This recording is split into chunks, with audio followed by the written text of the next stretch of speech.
Hello there, and welcome to my channel. I don't really know how to start these videos, so I'm just gonna go right into it. I'm not new to YouTube. I have other channels, but this is something different for me. I've decided to try and make these videos just because it's a part of me that I feel like I haven't really put all my effort into, and I feel like it's a part of me that I really need to put all of my effort into. So we're gonna try this, and this first video is gonna be kind of rough because I really don't know how to start it, how to start this whole process. The best way that I could think of was just to go into it. So that's what we're gonna do. This is the first video of my channel here. I've decided for this channel I will go by Chaos, and I have created some stuff to go with that, and we'll just kind of pretend that's my witchy name. So that's how I shall be referring to myself on this channel. If you are aware of my other channel, I ask that you do keep them separate. This is a part of my life that I haven't quite openly expressed very much yet, just because of my job. I am not entirely sure of the repercussions that will come with that. So, and I don't really want to find out right now, but maybe later on when I'm in a better, more secure place. So today we're going to talk about something to kind of get everything, to get the ball rolling. We're going to talk about why I'm a witch. And the reason it kind of starts when I was younger, because I'm so old now, but when I was younger, I was raised Catholic. I went through Sunday school, got my first communion, baptized, all of that. I've done it all, I did it all. And something, I was driven away from that, and it wasn't the religion's fault, so to speak. It was the people that were a part of the religion. The people were just, they weren't my kind of people. They were rude and just, they were saying one thing and they were doing another. They were hypocrites, and I wasn't okay with that. So I very quickly pushed that religion completely aside and decided I was atheist. And I hated the thought of religion, I hated the idea of religion. How could anybody follow something as stupid as religion? At the same time, I was still very interested in religion. I Googled it, I studied different kinds of religion, and I stumbled across paganism and Wiccans, and I started looking into these things, and this religion was different. I do believe there's a higher power. I believe that we came from somewhere and that everything is here for some reason. And I do believe that. However, I don't necessarily believe in the Bible and the story of Jesus and God and all of that. So I like the idea of being able to choose a pantheon, a path to walk, something to believe in. It's not set in stone. It's different for every person, and I liked that. I mean, not everybody wears the same clothes, not everybody drives the same car, not everybody's the same, and I liked that idea that you could be religious, just not the exact same type of religious as someone else. So I started to delve into that. I explored a little bit, but I didn't get very into it at the time. I didn't have a job, I didn't have my own money, I couldn't buy my own things. So I just kind of left it be. It was still always there on the back of my mind, but I let it be. I dropped it.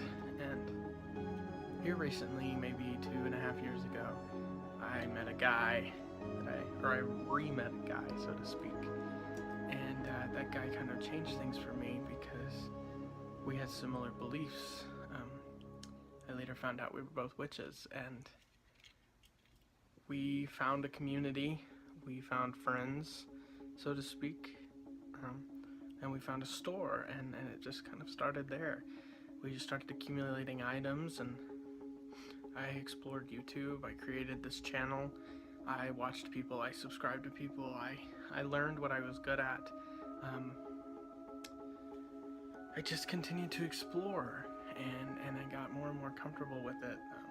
My parents did eventually find out, and they weren't super excited about it, but I think my mom did some exploring of her own, and I think it's good now. I do still live at home because of my financial setting, my financial status. I don't know what the word I'm looking for there is, but so I am still at home, and I only have one room to myself, and so everything it's right here. It's actually on this table, and then this shelf behind me, and there's another box over there that you can't see, but and some of it's kind of scattered about, but I do have my own space, and that feels good, you know. A lot of people don't have their own space. My boyfriend does not have his own space. I mean, he does, but it's just not, there's not enough room to set up permanently. Plus, we spend so much time together. He doesn't spend as much time at his own house as he does at mine, so it's easier to travel with it. He doesn't have a permanent setup. And I do travel with mine a lot too, which is what this is. This is my primary tools are right here. And I can take this with me. Everything else just kind of stays because there's too much. And later on, maybe the end of this, I don't know, we'll do some sort of tour, and I can show you kind of what I've accumulated and that sort of stuff. So I did eventually find my path. I never completed the year and the day because that wasn't really my path. For a while I was in the Egyptian pantheon. I still consider myself in the Egyptian pantheon, Anubis being my primary god, so to speak. I never really came to terms with a path. I like to combine chaos magic and just other aspects, so you know, my boyfriend always says he's eclectic, which means, you know, multiple paths, and I think that's a good term for it. Eclectic, that's good. That'll work for now. But you know, everybody's path is different, and the way they get here is different, and that's what I find so beautiful about being a witch and Wicca and paganism in general, is it's not set in stone. I think if you go out and you buy a book and you do everything in that book word for word, you're doing it wrong. And I could be wrong, you know, but I think that if you don't take what you learn and make it your own and create your own stuff, then you're not doing it right. You're not I shouldn't say it like that, because there is no wrong way, but you have to take it and make it yours. If it's not yours, you know, it doesn't mean anything to you. And I'm a very strong believer in that, as well as intention, you know. If you don't put in the intent, if you don't take what you're learning and make it yours and adapt it to you and who you are and what you believe and what you enjoy and what you feel, then it just doesn't work as good. I really, when I first started, I took spells from everywhere else, rituals, bags, sigils, everything. I just drew it in from everywhere else and tried to compile it. In fact,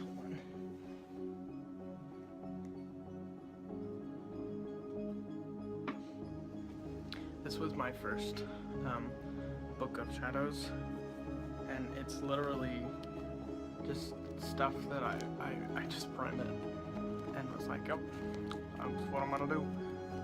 There's my own stuff, but I printed out as much stuff as I could. I think I was just trying to fill it. I was just trying to get it full of something. I wanted stuff in there, and I don't use it. I never use this book. I mean, I'm trying to think if there is anything in here that I have ever used. There's really not. Maybe the calendar. Maybe I used the calendar once or twice. I don't know. But I don't use this book, and I think it was a waste. You know, it was a beautiful book. I don't know if you can see the pages. Like, I don't know if you can see that material, but the pages were beautiful. It smelled really good. The cover was nice. Has this little whatever bookmark thing, and it had good potential. I was in such a hurry to fill it with ideas that even though the ideas weren't my own, didn't care, and I literally never use it. So it was a waste. I do have other ones now that I have filled with my own information. I've really struggled with the Book of Shadows idea. We'll talk about that later, though. Try to make these into other videos, maybe. I don't know. I mean, I guess we can talk about my own Book of Shadows, but I just have information scattered everywhere. I collect it on my computer or my iPad. Everywhere. I have all sorts of information scattered across all areas and types and everything. I tried to do a thumb drive, but again, it just had so much stuff that wasn't mine, and I never used it. I mean, I'm not gonna lie and say that I've never taken a spell or a recipe off the internet and used it, but I've always changed it. I've always adapted it, either because I didn't have something that it needed, or I wanted to add something else that wasn't on the list. You know, I adapted it, or I took someone's idea and kind of ran with it and went maybe somewhere totally different. But that's off subject. So let me try to get back on track here. Going back to my path, kind of got off track with the Book of Shadows and that sort of thing. So where I'm at right now, I do a lot of tarot, well, I say a lot of tarot. I have a tarot deck, but I don't use it because it doesn't resonate very well. I mean, I used to use the major arcana, because the minor arcana it did not resonate with me at all. But I kind of stopped using tarot, so I lost some of the, I guess, memorization that I had done, and that's what I realized, that it was memorization. It wasn't from the heart. It wasn't from, it wasn't what it's supposed to be, which is intuition and that sort of thing. It was memorization. I saw the card, I memorized 3 or 4 words that went with the card, and that's what I spouted out. So I kind of moved away from tarot and more into this deck that I bought, just because I thought it was cool. It's a fairy tale deck, but it's not tarot. It's actually just an oracle card, and you can see that it has some stuff written on the actual cards, but I don't typically use what's written on the card. It's really I've taken this deck and I've kind of just run with it. I've made my own connections. I don't use the, this says star. I don't see stars, I see snowflakes. But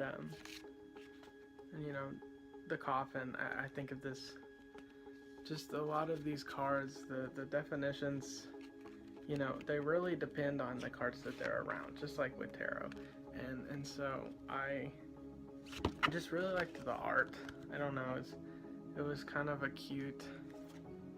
cuter, this is a cute card. It's kind of a cuter deck than just a standard tarot, and I really liked the cards, and I really resonated with the deck. I can't remember what it's called. I can run over there and grab the box real quick, but it does have the tower in it, which I think when I saw that card I kind of thought it was going to be a tarot deck, but it wasn't. which is great because, like I said, the tarot just doesn't really resonate with me. So since I was having such trouble with the tarot, I kind of changed into tried some other means of divination. I did buy runes. I just couldn't really connect with those either. I mean, I could use them, but I just felt like a lot of the spreads that I tried to learn, they were hard because your runes never land exactly like that spread, and so I think I just got frustrated with those. I did try something else that I thought would be different, a little different. We were at the store, and I knew I wanted something different. I wanted something with letters on it. I can't get this open. I don't know why. Okay, there it goes. I knew I wanted something different. I wanted something with letters, and just so happened that while I was standing there, I don't know how I'm gonna show you these. I was looking, and there was a Bananagrams set on sale, and Bananagrams are basically just lettered tiles, kind of like Scrabble, but they come in a banana. I've got the banana somewhere. I don't know what I did with it, but I thought those would be perfect. So basically, I just kind of hold them in my hand. I keep them in this bag, but I hold them in my hand, and I just let them go, kind of like you would runes. And sometimes I get a response. I try to connect the dots and make words, and sometimes I just write down the letters and I'll come back to it later because at the time it doesn't make sense. So I just have to come back later, and then it'll make a little more sense, or I'll be able to get some words from it. Kind of like when you're writing an essay and you don't catch your mistakes right away, but when you come back, you see them all, and you're like, oh, glad I came back. So that's what I did, or do with these. I keep the letters written down, and then I come back. So I also do a lot of oil work, which I'm hoping to make a lot of videos about that, about how I make oils and what I put into them and what they're for. So hopefully we can do that. I really like to put stones in my oils as well. I've got two here that I keep with me all the time.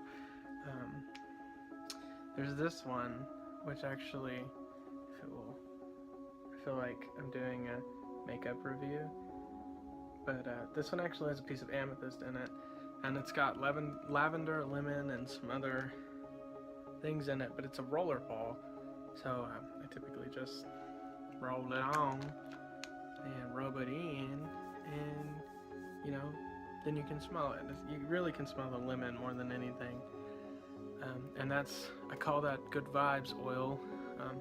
It's supposed to kind of just lighten the mood and keep you feeling good.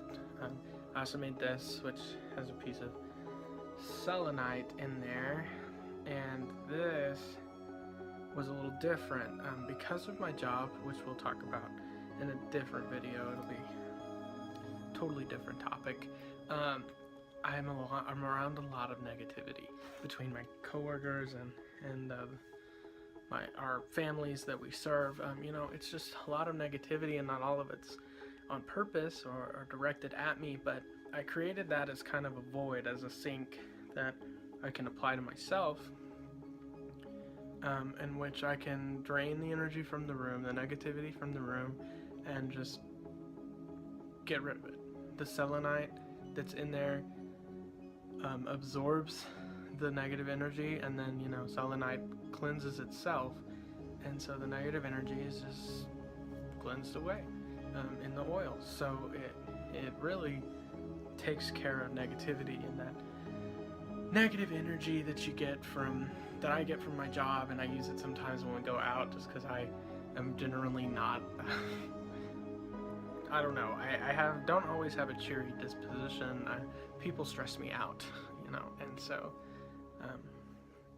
I use that oil a lot. But I use the Good Vibes oil probably more just because when I'm going in to do something or going somewhere, I like to just use that, and good to go. I feel good, I feel happy. So this video is kind of all over the place, but I just wanted to kind of get into what I do. Oh, something important. I do a lot of sigil work. I don't have any near me, I guess. I mean, there was this one in the book.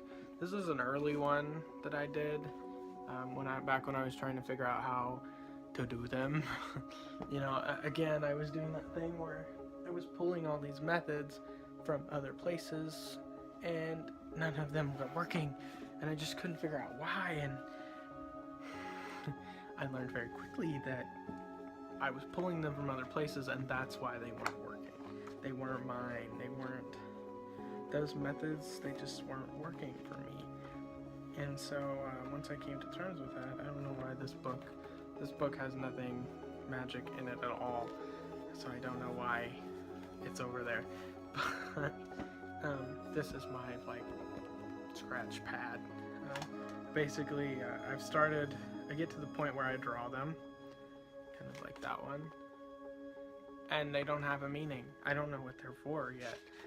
They're just there. They're in my head, and so I draw them, and they sit in this book until, you know, I'm flipping through, and I go, oh, these are ones, I actually took these off the internet.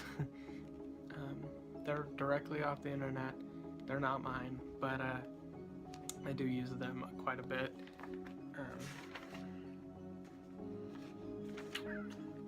But like I said, I draw them.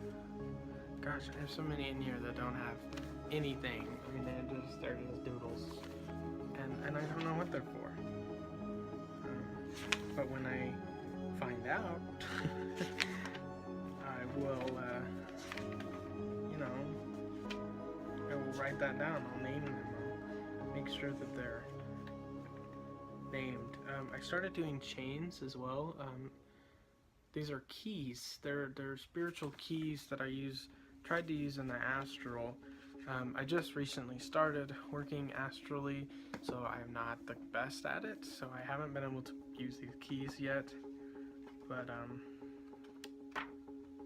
here's a good one. I really like this one. Maybe that's because I'm confident in it, because that's what it's for. But I really like this one. So, and this is one of my own that I just came up with.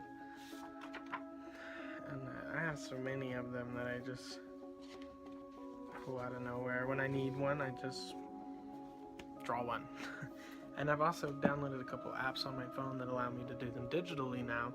So I'm loving that. I love to do them digitally, and I love to make sigils. So if you need one, you know, message me or find me on Twitter. I'll leave the Twitter down below.